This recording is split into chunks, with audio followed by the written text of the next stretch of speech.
Cap it had to make my mama happy. I got Louis Gucci, now they look at me funny. They say, Soldier, where you get out of this money? Them niggas hate it cause I'm hot as the sun. Soldier strapped with the automatic gun. Alright, what up folks? So the PlayStation 5 reveal has just finished up, and if you look behind me, this is what the console looks like. We'll go ahead and take a quick look at it before we get started with everything else. So it looks funky. It looks like either the top of Sail's head or it looks like a gaming router. I don't hate it, and it's designed to lay flat. It's not really designed to stand up, but you can do that both ways. And apparently they have both a physical and a digital version. So kind of hard to pick which version I'm going to be using because apparently the PS5 is supposed to be backwards compatible with Ps4 games, and I have a couple of disc-based games, but the majority of my library is also digital. But that's what we're here for. We're here to talk about some games. There's one game in particular that I am super excited about, and if you follow me on Twitter, you will know which game I'm talking about. But we're going to go over the games that I found the most interesting from the event. We're going to watch the trailer here on the side where you usually have like the B-Star stuff somewhere over there. We're going to watch the trailer, going to talk about it a little bit, and just going to talk about the PS5 overall. So let's go ahead and get started with the first game that was announced, at least that was interesting to me. This is the new Marvel Spider-Man. This is the Miles Morales trailer for it. So let's go ahead and take a look, and we'll talk a little bit about that game. So yeah, I think this is from the same studio that, oh yeah, Insomniac Games, same studio that made the original Spider-Man on PS4. So, because a lot of people were pissed that Miles wasn't playable in the last version of it, but yeah, he has his own game, so I'm way okay with that, and make sure I got this bumped up all the way. Yeah, okay.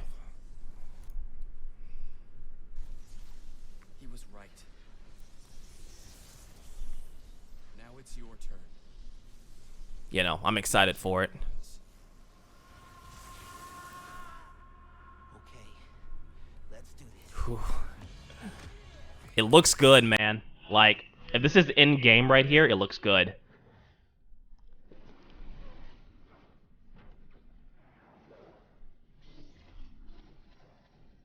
Looks like that's the same technology that his uncle had from the movie. So I wonder if this picks off like right after the Spider-Man game on PS4. Don't know for certain, but it looks like it might pick up right after that. So yeah, definitely looking forward to that. Let's talk about that a little bit. Holiday 2020. So this looks like it'd be a launch title, which is good. It's a good, strong launch title to have.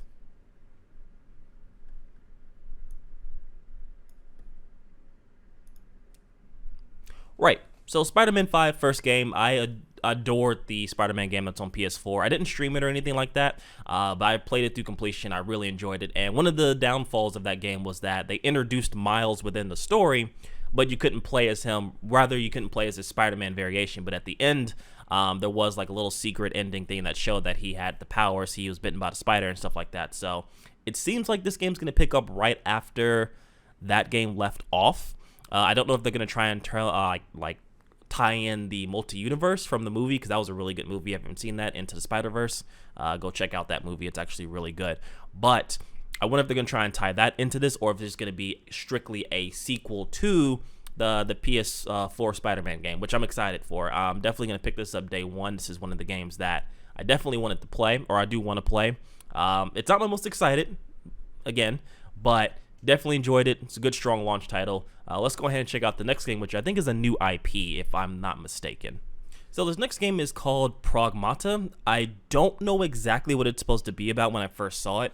From my understanding, I honestly couldn't understand it. I was going to try and make up something here, but I don't really understand it. I haven't really read too much into it. So we're going to look at the trailer once again. I saw it during the live event, and it intrigued me because I thought originally it was supposed to be Division 3, and you'll see what I'm talking about when I play it, but it's definitely something different. Let's go ahead and take a look at it again and see. Because, I mean, this looks like a Division type world, right? Abandoned street, dude in some type of armor. I didn't realize it was a spacesuit or anything like that. But this kind of led me to think it was Division 3 whenever he put up this little flare gun thing. And it pretty much like revealed like some weird digital blueprint of the area, because you can do something like that similar in Division 2. I think Division 1 as well as like Echoes or something like that. But then we get this shot of this little girl looking up in the sky, and then this weird cat that's coming up. It's like a digital cat that's see-through, so again, don't exactly know what's going on.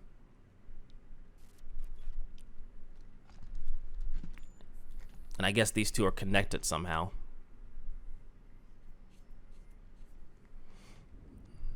But I hope this isn't another Death Stranded type game to where the concept in the trailer looks interesting, but the gameplay itself is subpar, to be kind.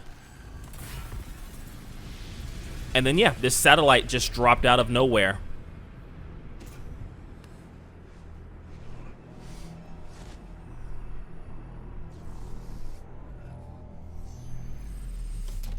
And I guess she can build things for him to use.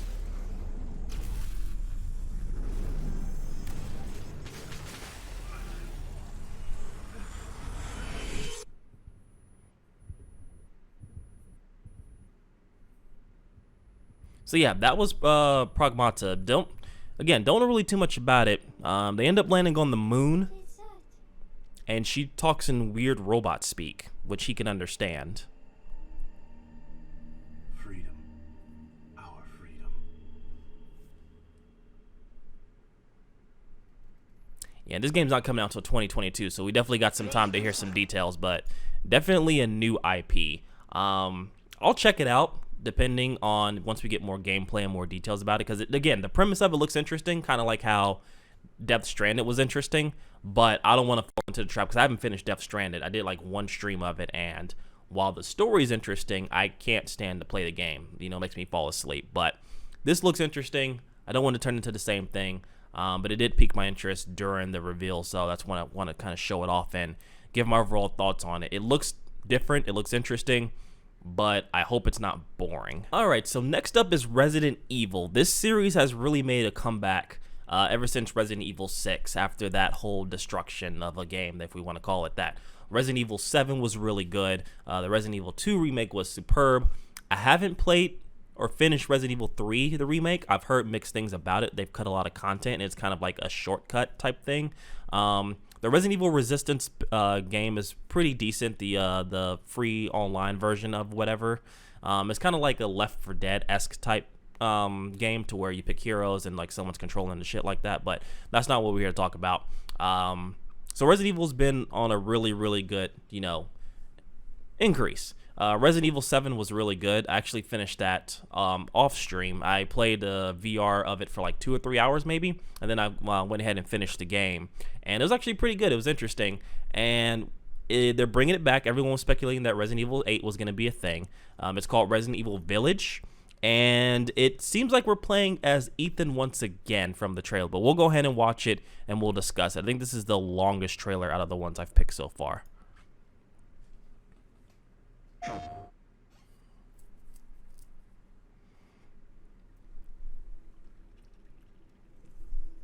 ago, a young girl went with her mother to pick berries for her father, who was hard at work.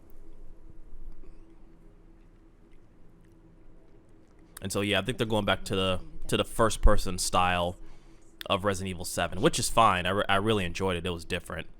I just hope it's not as clunky. To find the berries, the rascal broke free of Mother's grasp and vanished into the trees.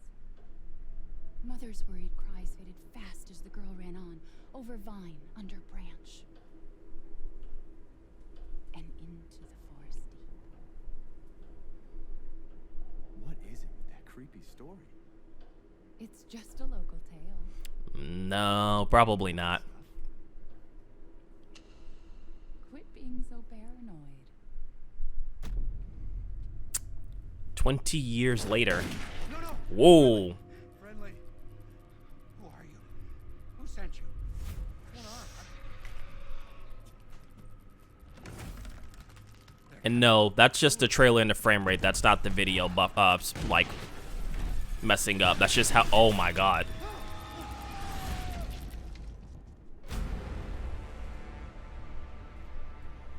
Yeah, no, it has some frame rate issues. This isn't like the buffering of like the video. That's just how the trailer is.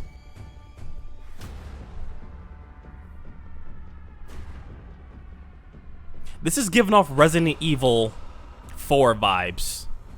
Like, I'm getting Resident Evil 4 vibes from this. Another cult, outside villagers. Yeah.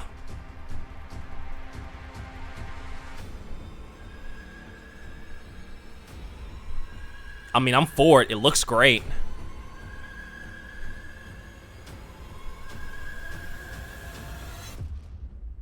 Is that a vampire? Okay. So I'm going to pause that there. My brother said that's a wolf tyrant, and he's a very big Resident Evil, you know, fanatic. If that's a fucking wolf tyrant, I'm out. I'm done. I've dealt with tyrants. I've dealt with werewolves. I'm not dealing with the combination of both. It ain't happening. I'm not doing it.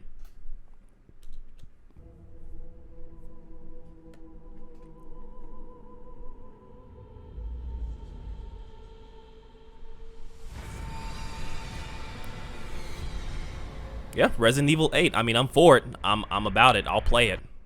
Chris? Sorry, Ethan.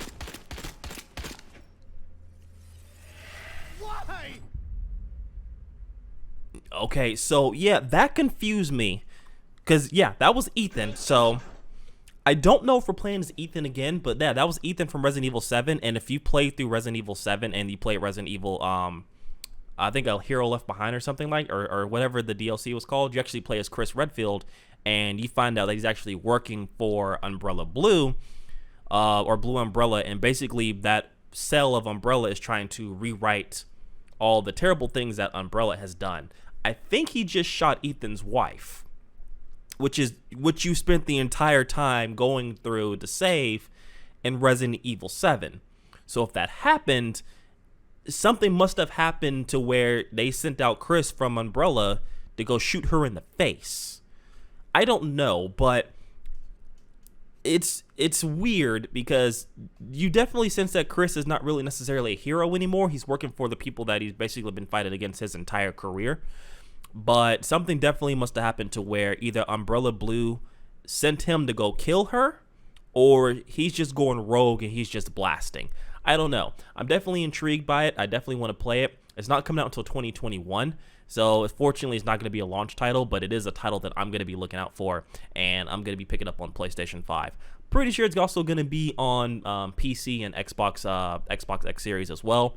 Probably end up picking up on PlayStation, though. And so we come to the last game that not only piqued my interest, it pretty much confirmed that I am getting a PS5. Demon's Souls Remake. So a little bit of a story time here. Demon's Souls came out years ago on the PlayStation 3, and because of how rare this game type was, like, you guys have to understand, a lot of you only played the Demon's Souls series, and none of you don't know what, a lot of you only played the Dark Souls series, you don't know what Demon's Souls is. Demon's Souls has pretty much started the Dark Souls genre. Like, that was the foundation. That was the form of which where other Dark Souls games would come about. Dark Souls 2, Bloodborne, etc., etc. That game only came out in printed copies, like limited printed copies. Like, yes, of course you could buy it digitally, but at the time, digital distribution still wasn't like as main spread as it is. I searched the entire city of Austin for this game. When I tell you it took me from 9 a.m. all the way up till 9 p.m. to find a copy of this game, I literally searched everywhere, and I was lucky, and I wish I could remember the dude's name. It was at a GameStop, like, I think it was like an hour or 2 hours away, that he held the copy for me, and I went to go pick it up. I dedicated myself to go pick up that copy, and I brought it back, and I no-life that game. It was a great game. At least in my opinion, it was a very great game. It pretty much set the stone for the Dark Souls series to really take off, and I am super excited for this. I have been begging for a remake since it came out, since the PS4 has come out, or like a PC version of the game or something, so I can replay the game, with better frame rates, graphical fidelity, and they're actually doing it. And just if I could sit down and explain to you in detail of how excited I am for this game, I may even boot up my old PlayStation 3 and played the original just so I can show you like how much this game built the foundation for Dark Souls and how you guys should play this game. Like, please play this game when it comes out. But let's watch the trailer. There's not too much gameplay in it. It's just more of a reveal trailer, but still, it's just worth taking a look at just so we know what we're getting ourselves into. And Blue Point, they know what they're doing. I fully support Blue Point Studios. When I first saw this, my mind went to Demon Souls, but I couldn't believe it, right? Like, no, they're not doing Demon Souls. That's a super old game. They haven't responded to any like fan request. But as you watch it more, and if you've played Demon Souls, you recognize this location, that song, and then that right there, it's like, it's happening.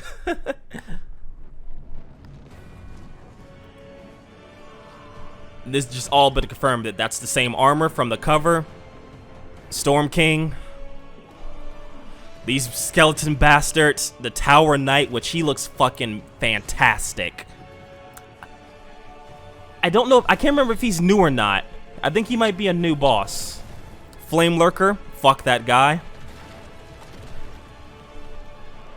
Ooh. Like.